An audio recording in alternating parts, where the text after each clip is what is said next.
Continuamos o nosso estudo do capítulo 1 do livro do Gênesis. Terminamos o encontro passado comentando o versículo 25. E de propósito, porque hoje o versículo 26 é imprescindível, talvez seja o mais importante do capítulo 1. Quiçá, de todos os 11 primeiros capítulos do livro do Gênesis. Porque se trata da obra-prima de Deus. Dentre todas as criaturas, esta ocupa, sem dúvida alguma, um lugar privilegiado. É a criatura rainha de todas as criaturas. Eu disse rainha porque o verbo que o Senhor Deus vai utilizar para o homem é que ele reine sobre todas as demais criaturas. Reinar, obviamente, no sentido traslado, no sentido de dominar. Ele vai usar o verbo crescei, multiplicai-vos, enchei, povoai e submetei a terra. É nesse sentido. Então vamos logo ao versículo 26. Antes, porém, recordemos o pano de fundo de todo o capítulo 1 e também do capítulo 2, porque é uma outra versão da criação. As grandes lições desses dois capítulos. Tudo o que existe, visível e invisível, não é obra do acaso. Não surgiu por acaso. É obra de um ser. Este ser é Deus. O único que no princípio estava. Por isso a Bíblia começa no princípio Deus. Portanto, não há no princípio uma dualidade maniqueísta, uma luta eterna entre o bem e o mal. Essa doutrina não é judaica, não é cristã. No princípio não existe o mal, no princípio não existem as trevas, no princípio não existe nenhuma criatura, no princípio somente Deus. Ora, se no princípio só existe Deus, tudo o que está fora dele procede dele, é criatura dele, é obra dele.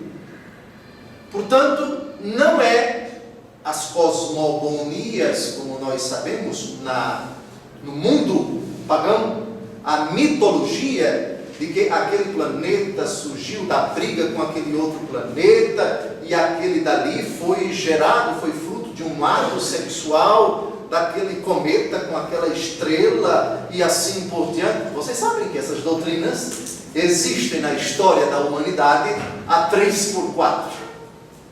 O mito, o que é uma tentativa de o homem de todos os homens, de todas as épocas, de todos os povos, etc., de tentar uma resposta a essa questão. Por que aquilo? Por que isso? Por que aquilo outro?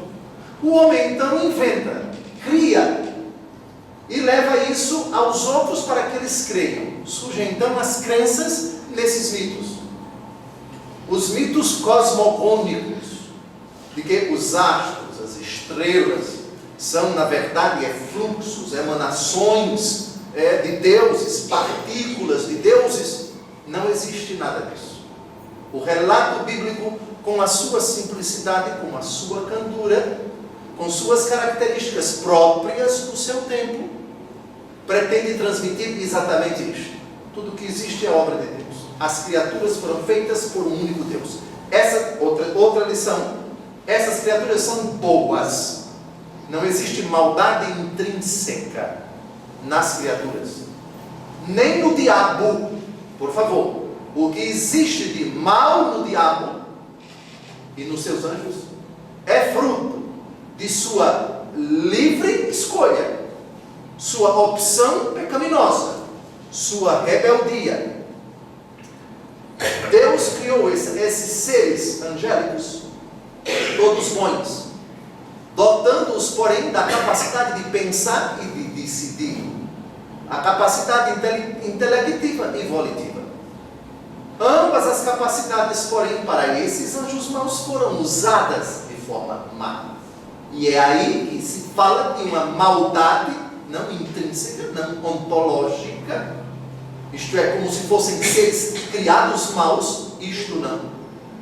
Mas o diabo só vai aparecer aqui no capítulo 3, por favor. sob a imagem da serpente. Ainda não estamos tratando, não convém tratar dele agora. Então, o refrão, e Deus viu que era bom. Nós já vimos isto várias vezes. Em todas as outras criaturas, houve uma tarde, houve uma manhã, houve uma noite, etc. Deus viu que era bom. A obra é de Deus, o único Deus, e ela é boa. Tais criaturas obedecem a uma lei que Deus colocou em cada uma delas. As árvores, os animais dos céus, na terra, que pululam nos mares, nas águas doces e assim por diante. Esta é a lição essencial. É obra de Deus que cuida dessa criação com sua providência, com o seu poder amoroso. Tudo revela a bondade, a sabedoria infinitas de Deus. É o Salmo 18 quem sintetiza isso de forma bonita. Os céus narram a glória de Deus e o firmamento anuncia a obra de suas mãos. Claro que o Salmo 18 fala apenas das criaturas que se encontram no céu, no firmamento. Em todo o universo nós vivemos fora do planeta Terra, estratosfera, ionosfera, qualquer categoria que utilizemos. Mas também o Salmo de número 8, que vamos ler depois desse relato da criação, do homem.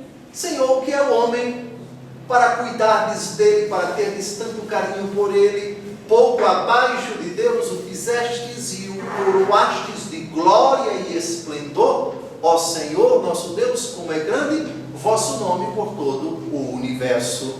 É o Salmo de número 8. Pois bem, então, dito isso, vamos logo ao versículo 26. Então Deus disse: façamos o homem à nossa imagem e semelhança, que ele reine sobre os peixes do mar, sobre as aves dos céus, sobre os animais domésticos e sobre toda a terra, e sobre todos os répteis que se arrastem sobre a terra.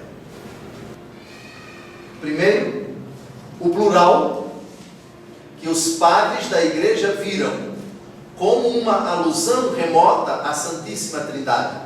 Não é raro. Afinal de contas, o Antigo Testamento lido à luz do Novo conclui de forma evidente: se Jesus revelou que o único Deus é Pai, Filho e Espírito Santo, o Pai sempre agiu com o Filho e com o Espírito Santo.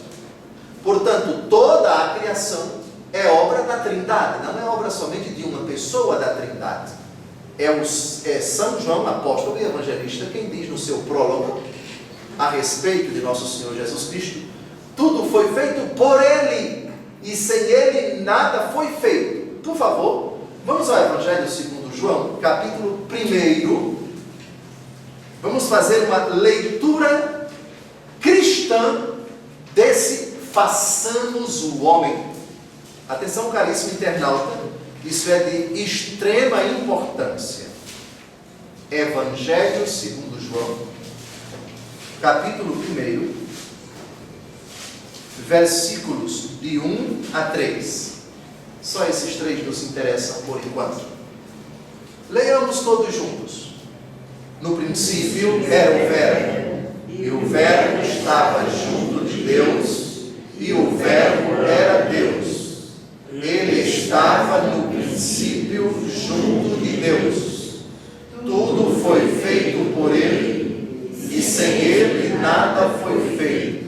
Bom, o versículo 3 está mais explícito, está evidente, é de uma clareza divina.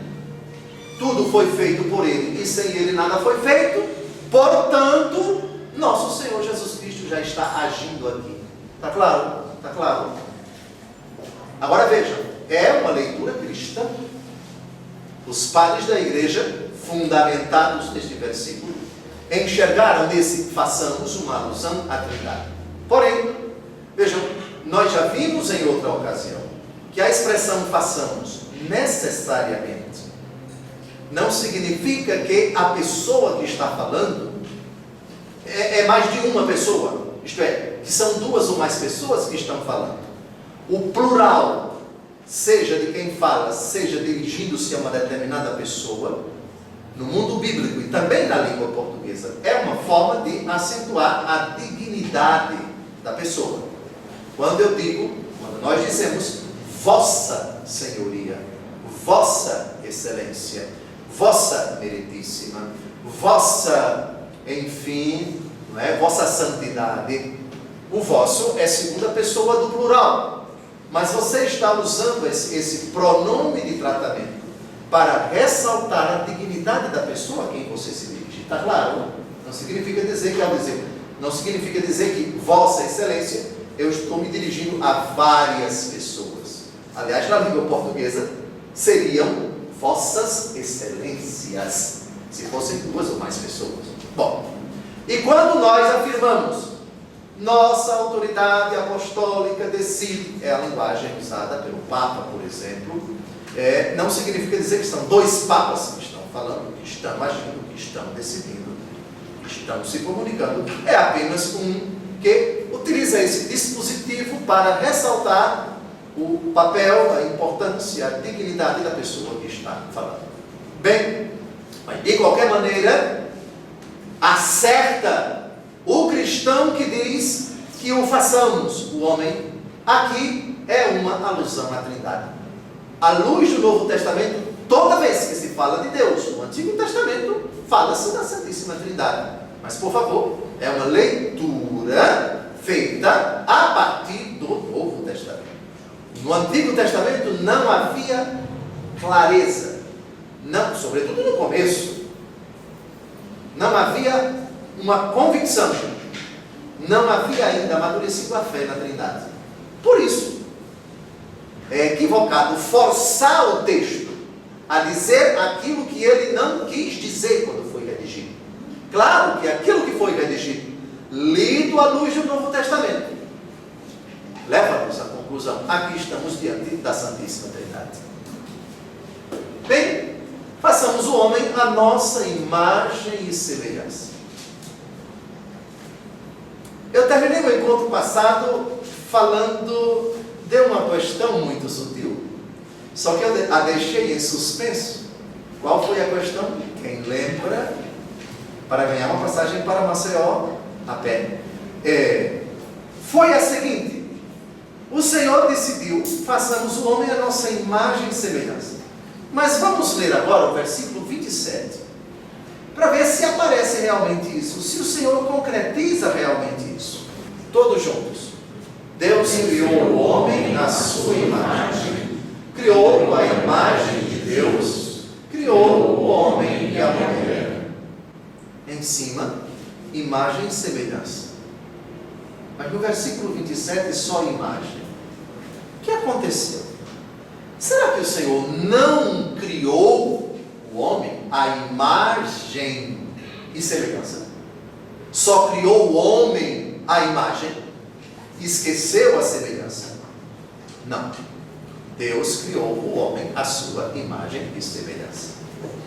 Os padres da igreja viram nesta não alusão explícita, no versículo 27, da palavra semelhança, uma lição tremenda.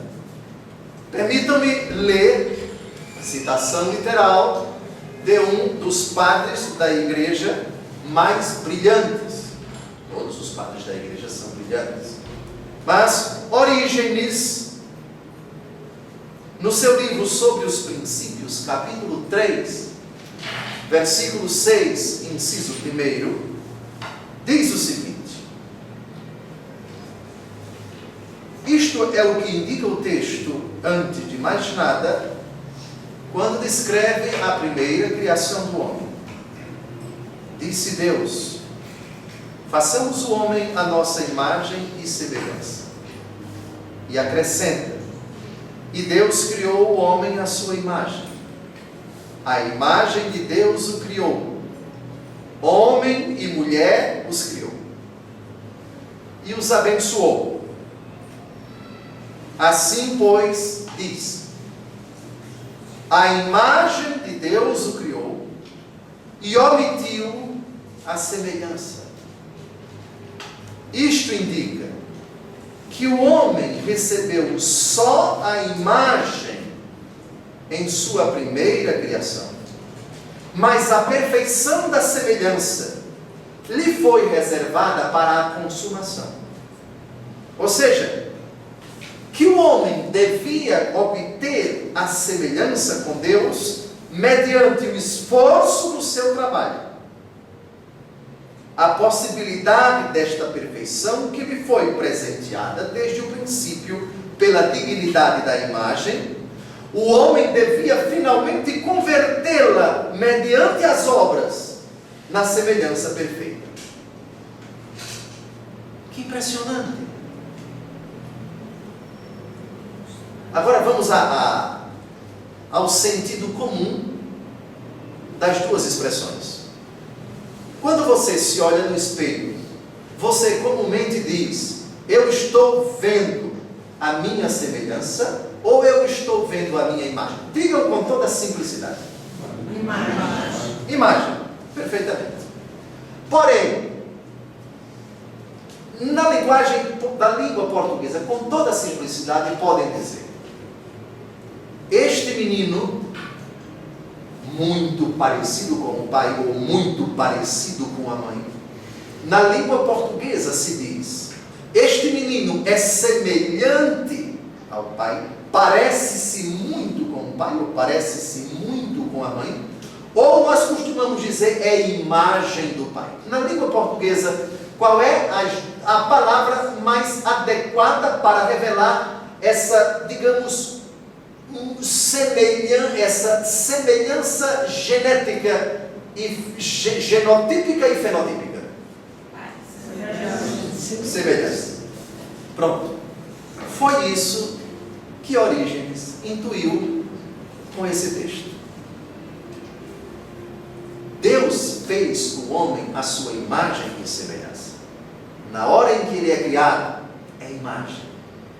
Mas lembrem-se que esse homem dotado de inteligência e de vontade é chamado a adquirir a perfeição daquilo para o que ele foi criado. Não se diz, por favor, não se diz quando uma pessoa vive no pecado que ela é semelhante a Deus, porque sua conduta pecaminosa torna tal pessoa dessemelhante. A semelhança implica, segundo Orígenes, comportamentos, atitudes de pessoas santas, de pessoas retas, que usam retamente sua inteligência e sua vontade para aperfeiçoar esta obra que, até o momento do pecado original, era plena imagem e absoluta semelhança. Deus criou o homem à sua imagem e semelhança. Adão e Eva foram efetivamente imagem e semelhança de Deus. Porém, sobreveio o pecado.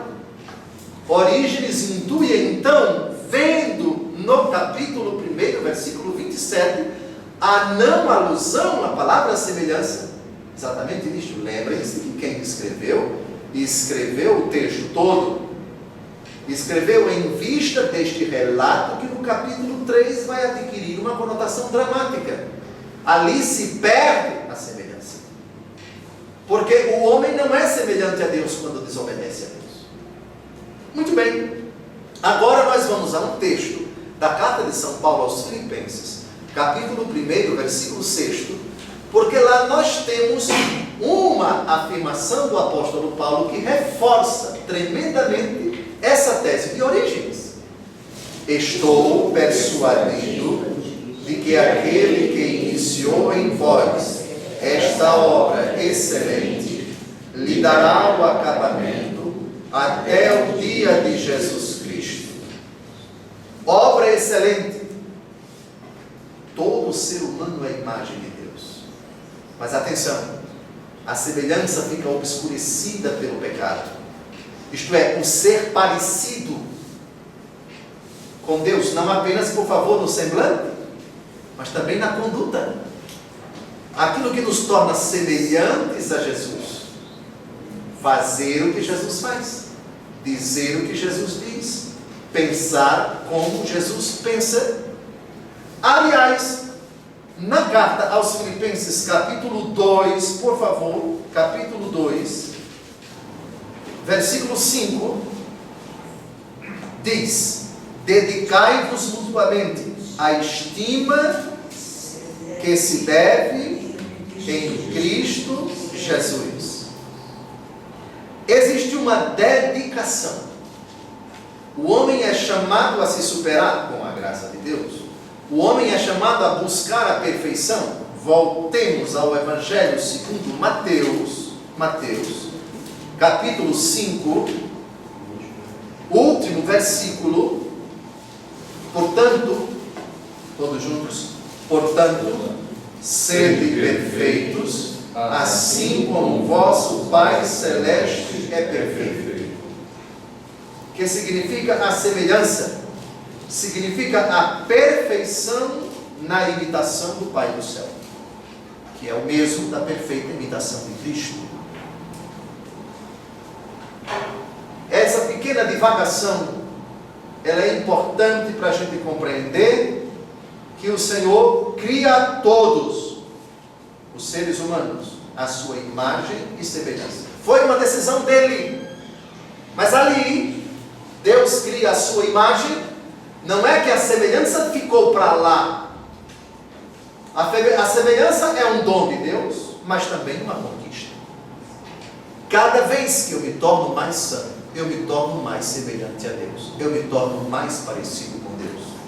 Esta imagem irretocável, pelo simples fato de ela existir, porque é obra de Deus, ela adquire uma outra conotação. Mais que imagem, ela é semelhança.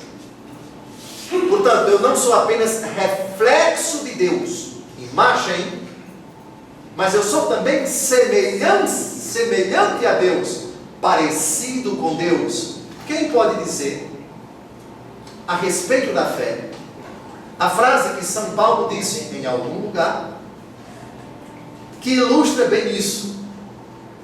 Quando você vive da fé, quando você vive na fé, quando você vive pela fé, não é você, é o próprio Cristo. Ou seja, ali está alguém que é semelhante a Cristo, porque não é ele que está dizendo, que está falando, que está pensando, mas é o próprio Cristo dele. Quem lembra da frase? A minha vida presente na carne, eu a vivo na fé no Filho de Deus, que me amou e se entregou por mim. Já não sou eu quem vivo, é Cristo que vive em mim. Isso por causa da fé. Então a gente já tem uma novidade agora. A gente já tem um caminho seguro para que o ser semelhante a Deus refugie em nós. Qual é o caminho? A fé. Qualquer pessoa, pelo simples fato de ser humano, é a imagem de Deus. Mas a semelhança, do ponto de vista pleno, o ápice, é precisamente a fé. Muito bem. Outra coisa importante, vejam lá no versículo 26. Dom José, o senhor acabou de fazer aqui a alusão à questão do espelho. Então, a gente se olha no espelho e vê a imagem. Muito bem. Mas Deus é Espírito. E agora?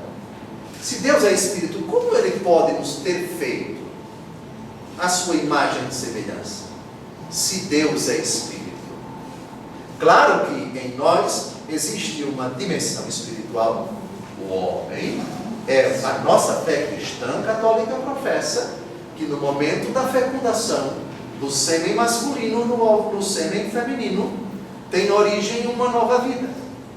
E Deus insufla naquele ser fecundado, portanto, geneticamente diferente do pai e da mãe, uma alma vivente. Ali nós temos um ser humano dotado de matéria e de espírito. Uma alma que é criada ali, não preexistia, não vivia no karma, não vivia pairando nas nuvens, não foi criada naquela hora. Esta é a nossa fé. Ora, mas Deus não é matéria, Deus é Espírito.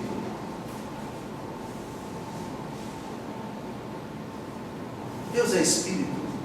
Por que então façamos o homem à nossa imagem e semelhança? O cristianismo responde a essa questão. Vamos à carta de São Paulo aos Colossenses buscar a resposta a esta indagação. Vamos resolver esta charada.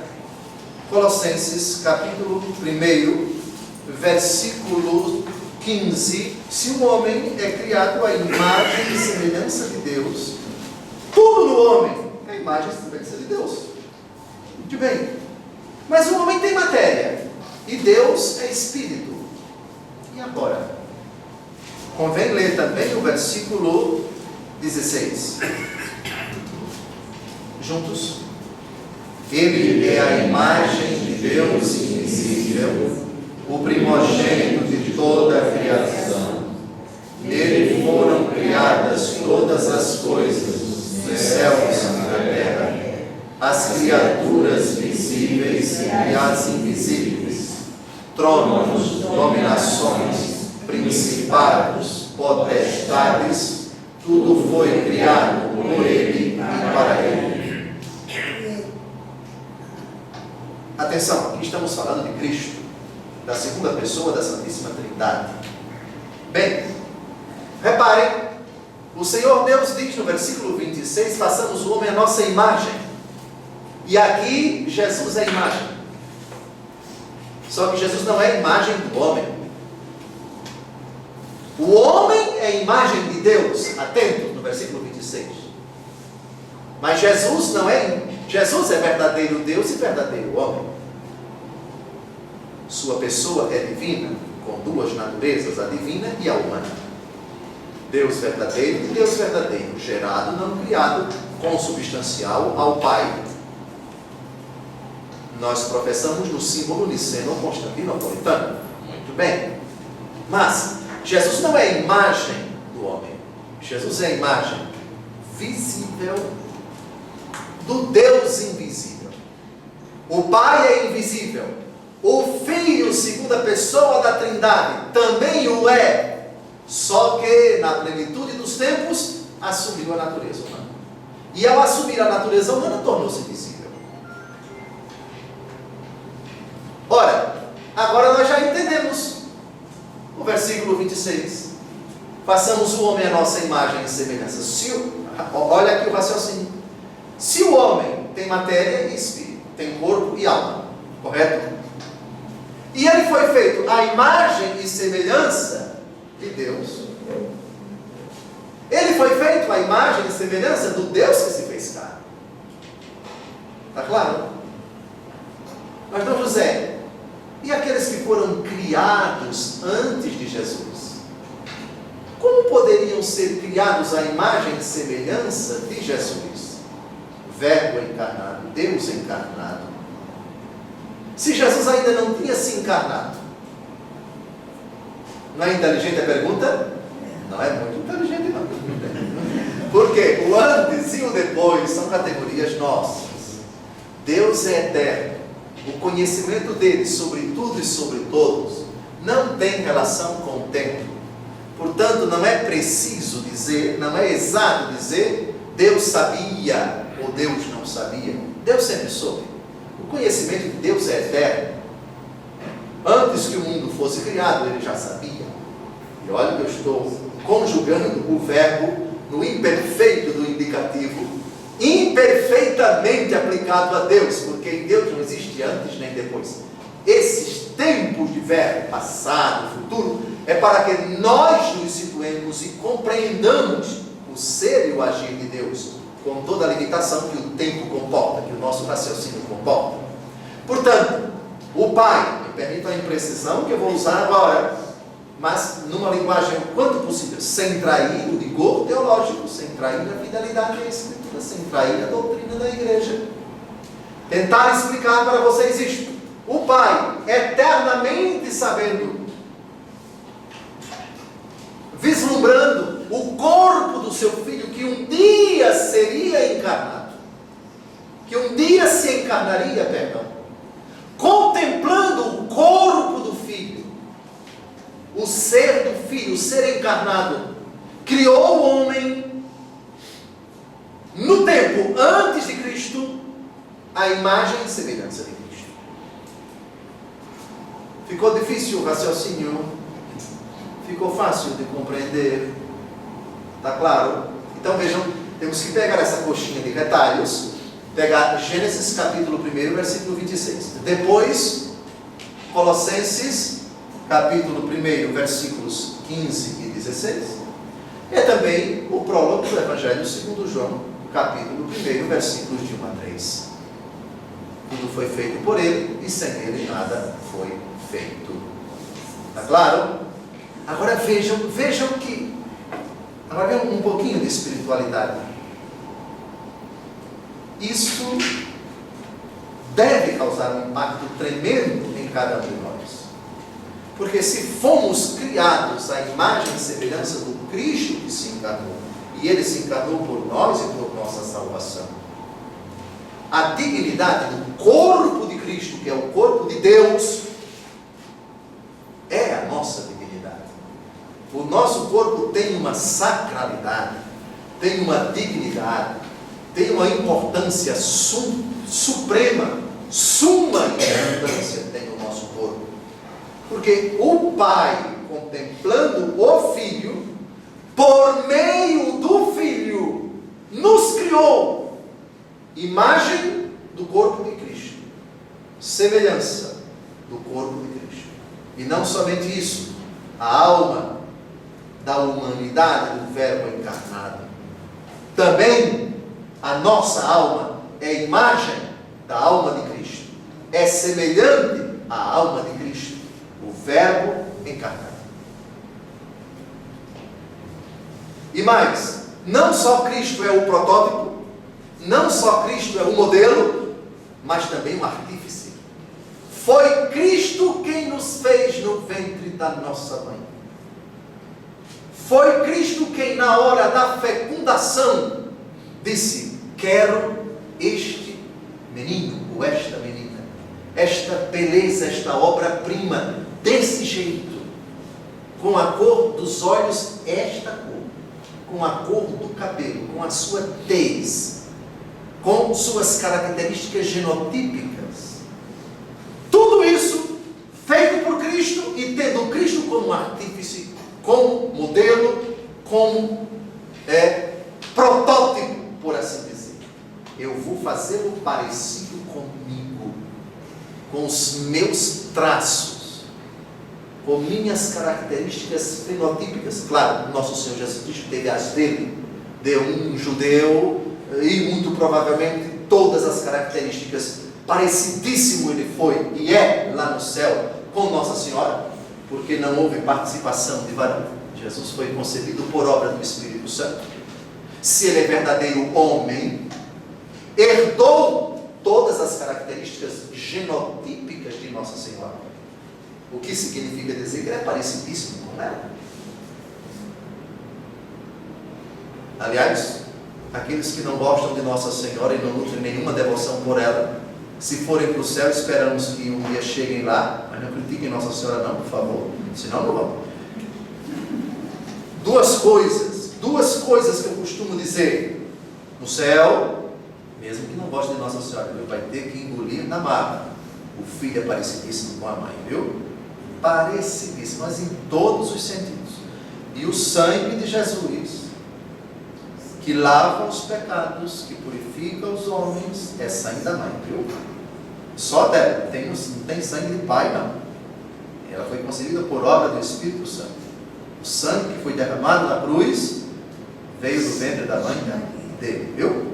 Então, desde já, muito cuidado ao falar de Nossa Senhora ou ao ignorá-la, porque o Verbo se fez carne no ventre de Maria. No ventre de Maria. Muito bem. Que ele reine. O reinado, aqui nós estamos diante de um eufemismo, não é? Nós estamos diante de uma linguagem que não pode ser interpretada ao pé da letra, como grande parte das palavras do livro do Gênesis, no capítulos de 1 a 11, essas palavras não podem ser interpretadas ao pé da letra. Reinar aqui é no sentido de, por favor, vamos pular para o versículo 28, todos juntos. Deus os abençoou, frutificai-vos e multiplicai-vos, enchei a terra e submetei-a, dominai sobre os peixes do mar, sobre as aves dos céus e sobre todos os animais que se arrastam sobre a terra. Dominai. Está explicado o sentido do reinar. Reinar é dominar. E dominar, vejam, sem o pecado original, é um domínio bom. As criaturas foram colocadas à nossa disposição para vivermos dignamente, para vivermos confortavelmente, para vivermos longevamente, para vivermos longamente, para gozarmos de boa saúde, para colocar tudo isso à nossa disposição. Conforto, vida digna. Jesus vai dizer uma expressão muito mais impactante: vida em abundância. Eu vim para que todos tenham vida, e vida plena, ou vida em abundância.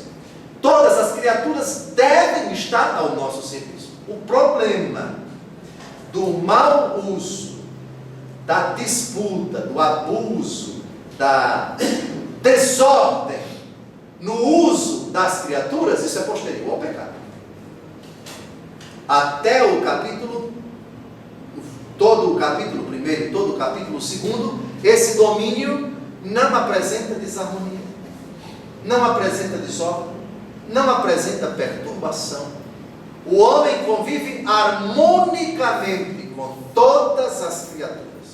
A perturbação, a bagunça, a hostilidade que vai haver entre a terra e o homem, entre o homem e a mulher, etc., entre todos eles e Deus, entre as criaturas irracionais e o homem, que vai ter que trabalhar, que vai ter que suar, que vai ter que sofrer, que vai ter que penar para garantir o pão de cada dia. Tudo isso vai aparecer, é a maldição mesmo que o Senhor vai pronunciar sobre os homens. Mas isso é posterior ao pecado.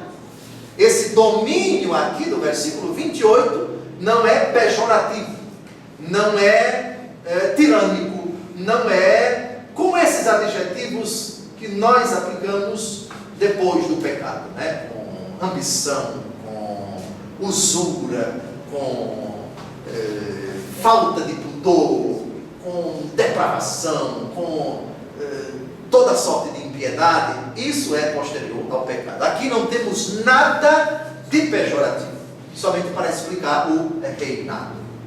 Está claro? Muito bem. Já explicamos no versículo 27, Deus criou o homem à sua imagem, criou a imagem de Deus, criou o homem e a mulher. Aqui, no finalzinho do versículo 27, nós precisamos fazer uma comparação. No capítulo 1, Deus cria os dois ao mesmo tempo. Criou a imagem de Deus, criou o homem e a mulher. Vamos agora no capítulo 2 ver que um outro relato da criação não é bem assim. Não é bem assim.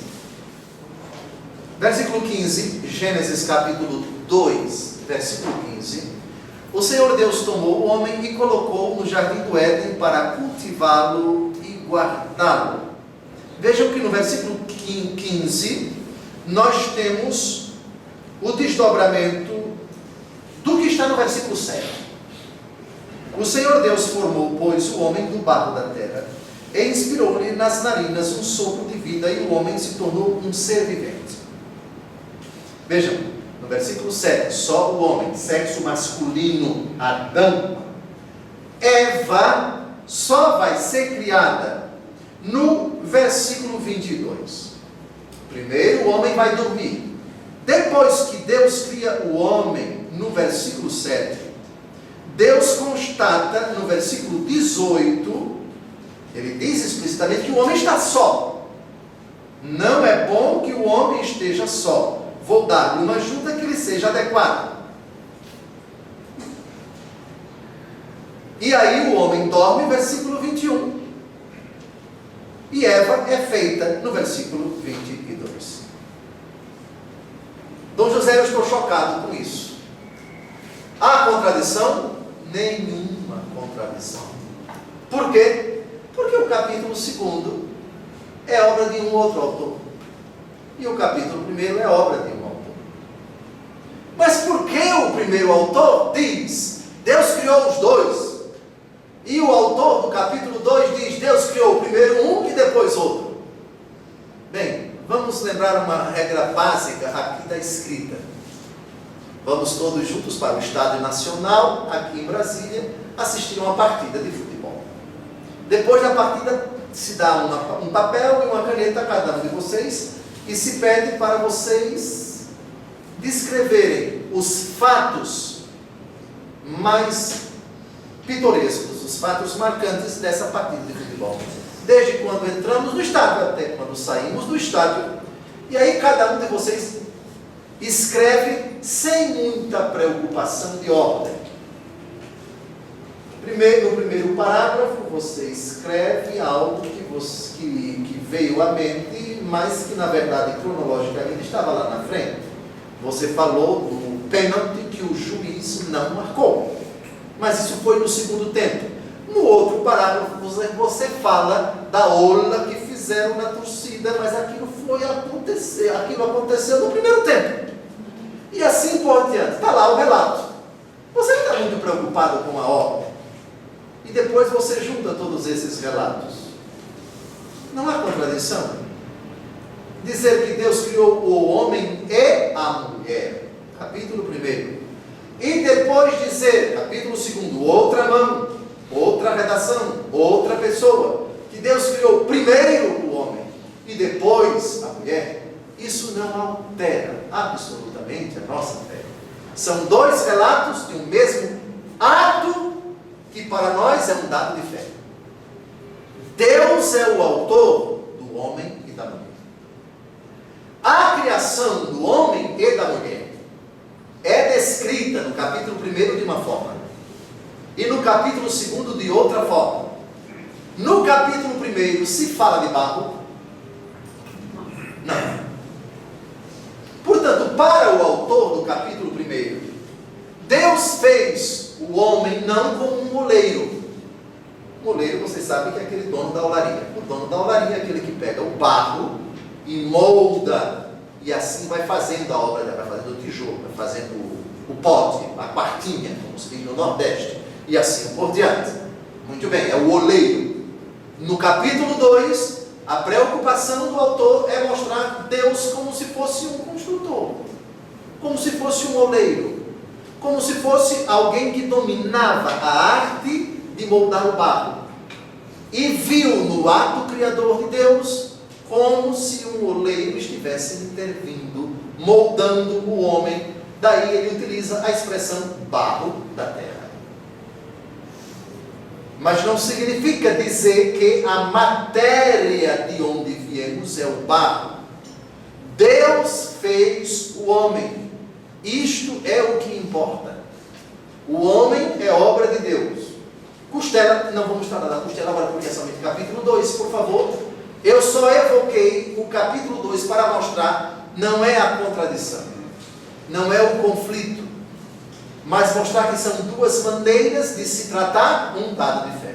O homem, como todas as outras criaturas, é obra de Deus.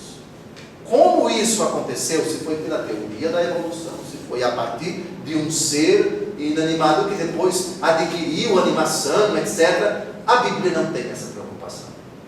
Desde que, repito, insisto, quase que ad nauseam, quase que obsessivamente, qualquer teoria científica que se encaixe com esses dados simplicíssimos desses 2 primeiros capítulos do livro do Gênesis, que o homem não é obra do acaso, é obra de Deus. Deus fez o homem. Minuciosamente, o livro do Gênesis não se preocupa em descrever nem onde, nem quando, nem como, somente dá um fato de fé.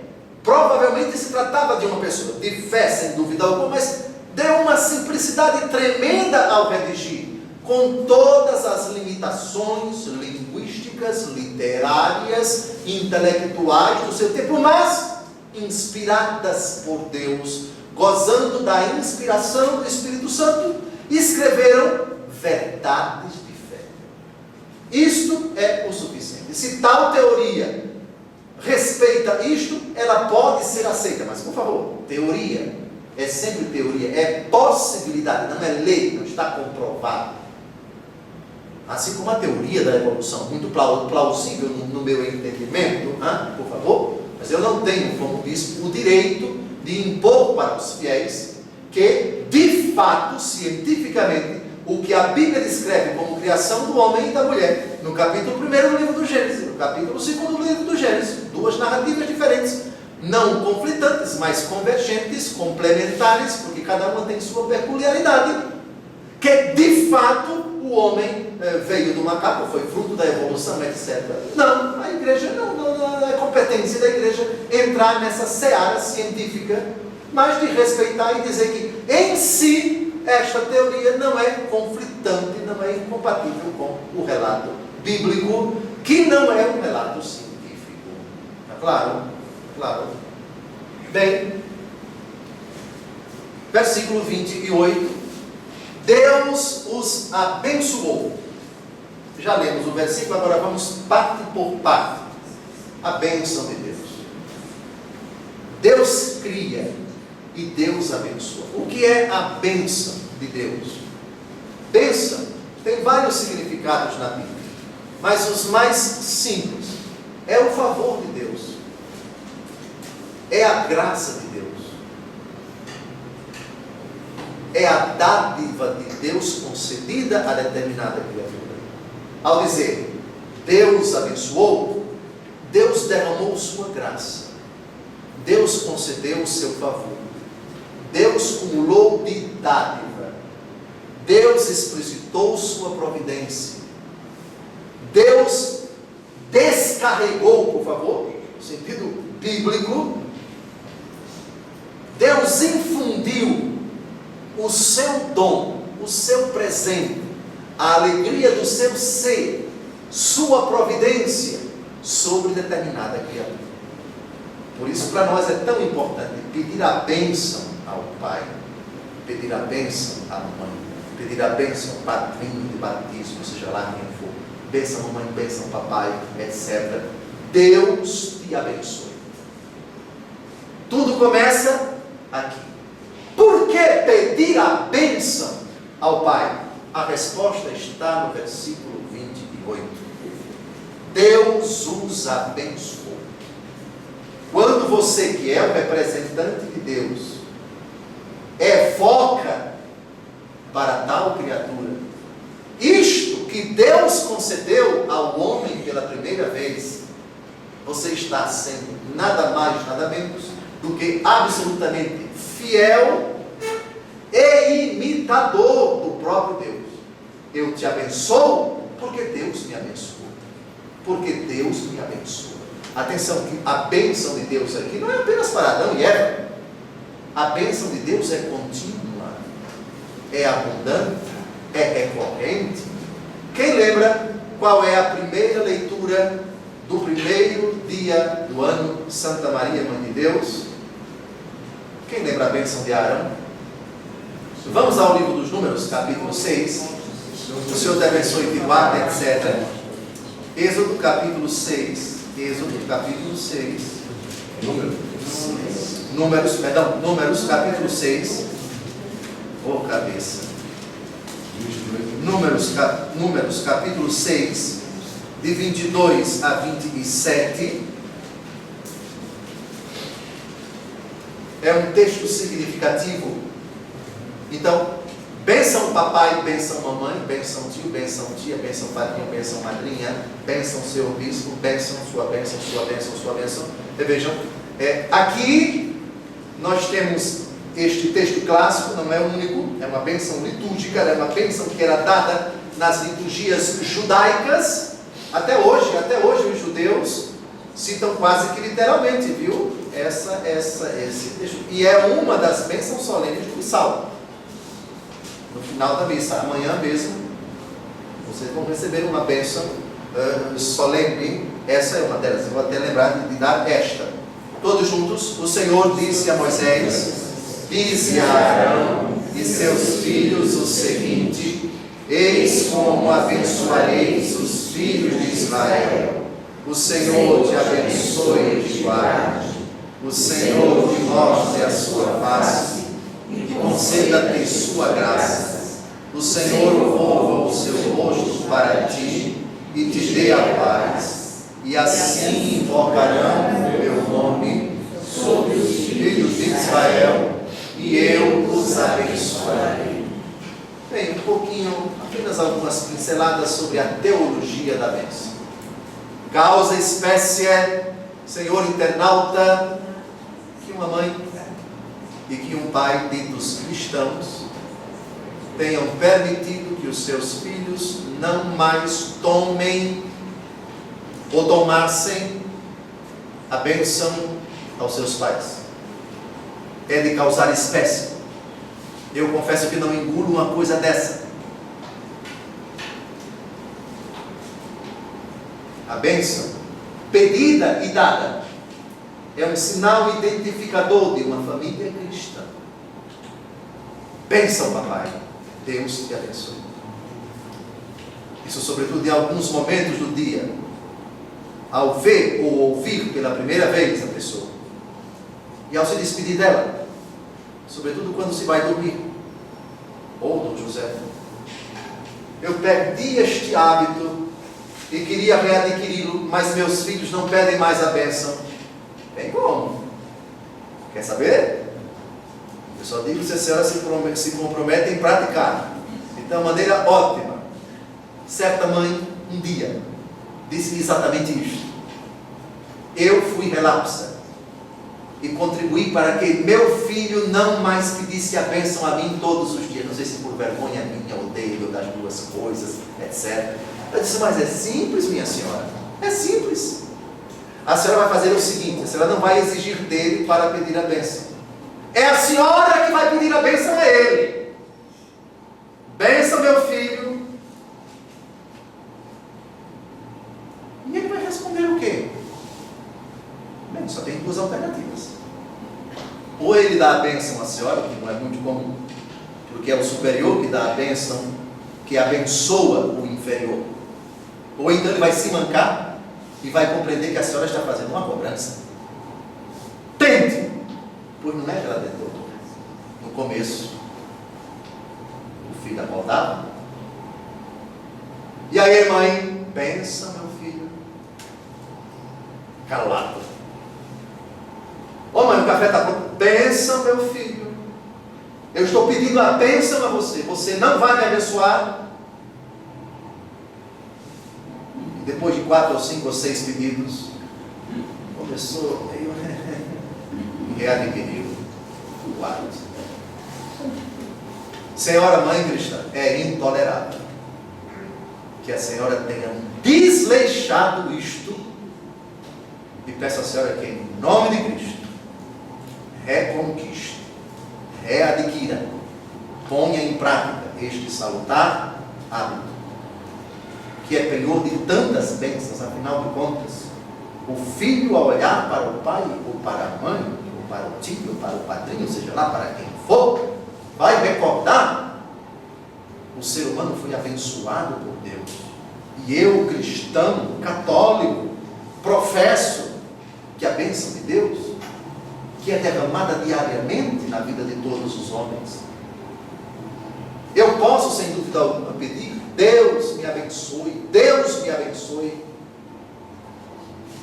Mas Deus me colocou nesta vida por meio do meu pai e da minha mãe, que são representantes dele, para me proteger, para me abençoar, para tutelar a minha vida, para garantir a minha sobrevivência, para me educar, para me fazer crescer como homem, como cristão.